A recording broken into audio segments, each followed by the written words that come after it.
Hello guys, welcome back. This is RandoGEEK. Alright guys, so we have some updates regarding AT&T.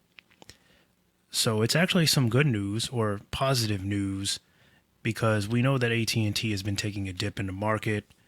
They've been reporting losses, and just recently we were told that quarter 2 might actually see a bigger loss than what was promised. However, we have this article here that is kind of making us look at things differently as to where AT&T might be going for the rest of the year.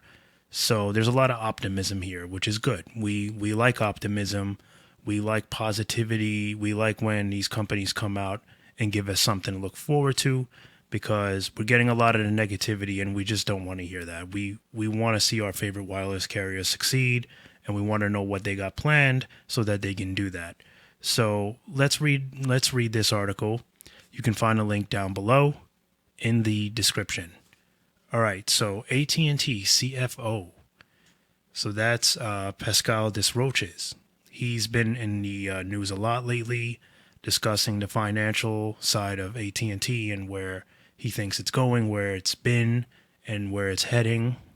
So he says that he has a lot of optimism about free cash flow target.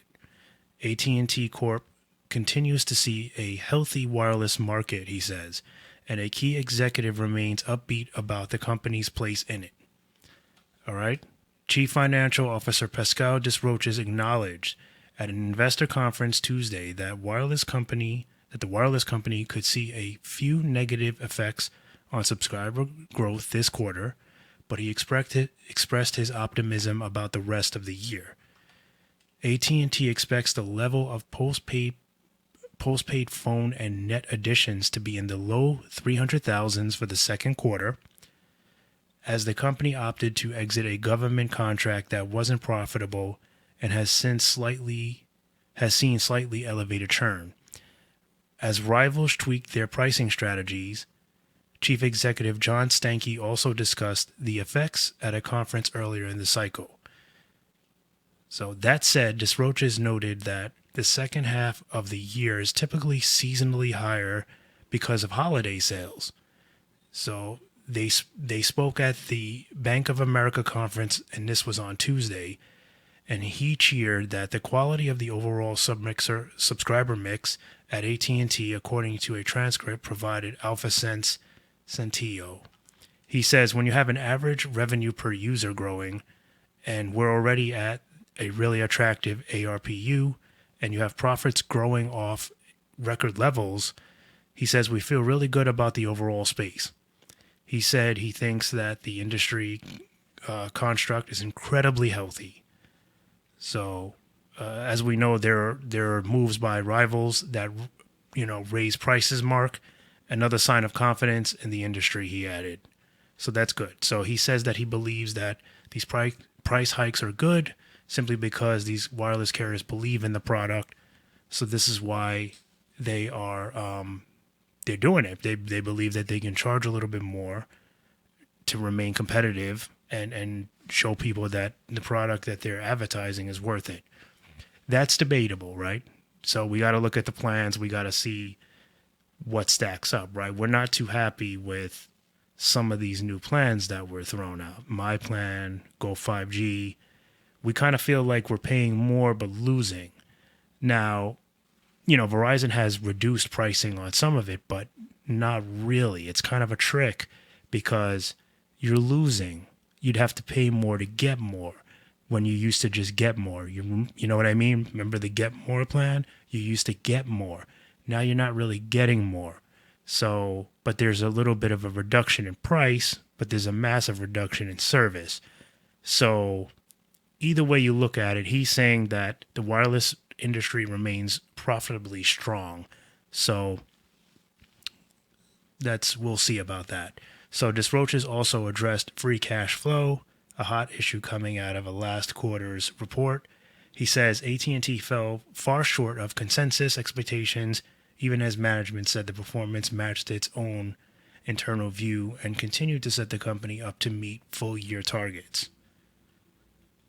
He says device payments are seasonally the lowest in the third and fourth quarter, versus the first half. And let's not forget that we are growing earnings in the business and cash. He said Tuesday. So all those things combined give us really good confidence that we will be at 16 billion or better for the full year. He says in looking at the second quarter, DesRoches expects 3.5 billion to 4 billion in free cash flow, while the FactSet consensus was for 3.6 billion. So they're saying that they're possibly going to exceed it. So BofA securities analyst David Barton asked if that expectation reflected capital expenditures falling at a weirdly low level, but DesRoches says that wasn't the case. So that's what we have here for this article. Like I said, the link will be down below.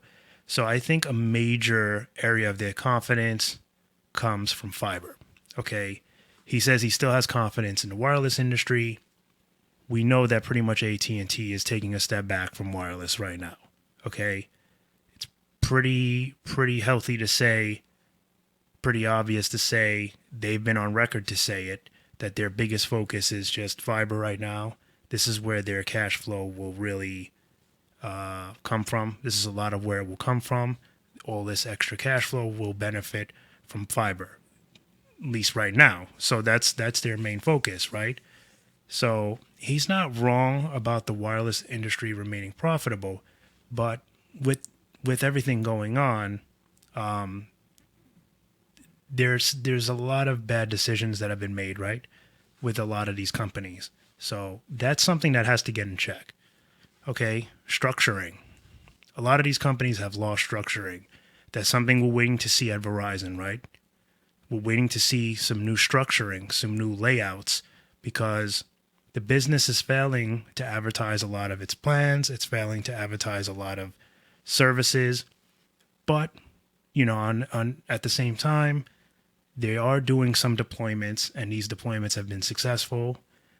And when everything is said and done, these deployments will earn them, cash flow. They'll be positive in that area because service is getting out to people that want it, right? So that's the biggest thing. You got to get the service out to the consumers that are begging for it, businesses that want it. That's your primary focus, right? You're a wireless industry. Get it out there. Get it to the people that are looking for it. All right? You have to have a solid plan. So, for Verizon is working on what they say is a plan, right? They're looking to replace their CEO and CFO. I don't like the way they're doing it, but, a plan needs to be made, right? And AT&T's plan, it looks like fiber is their biggest thing, right? So that's what they're going to focus on. And then once I believe they raise enough cash flow and they have enough, they're going to return back to their 5G wireless build-outs. So we'll have to wait and see. That's how I feel about this. Let me know in the comment section below how you feel about this. Do you still feel like there's a good, are you guys still optimistic with where the wireless industry is going? Obviously, there's a lot of changes. This is what I'm getting at here with my rambles, is that there's a lot of changes and there's a lot of structuring that needs to be done with pretty much all these carriers. T-Mobile seems to me the most focused on the direction they're going in. Out of the three right now, we know Verizon's really just kind of disorganized right now. I think they're just looking for a way to just kind of like make a change, and we're not agreeing on how they do it right now, right? There's certain things that we want them to do better. Hopefully they'll figure that out. They might have to fall on their face a little before they can get it right, but hopefully they will find the right way. They'll find their path back to success. Now, AT&T, it does look like they have some kind of plan here. Their plan is fiber.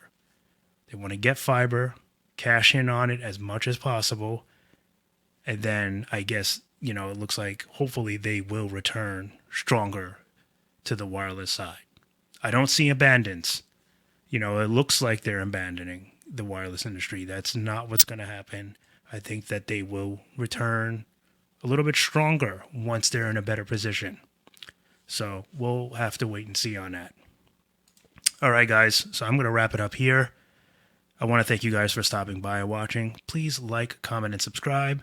Any questions that you have for me, please be sure to leave them down in the comment section below. I'll do my best to get back to you. And as always, I want to thank you for stopping by and watching. It's much appreciated. And I'll catch you in the next one. Bye for now.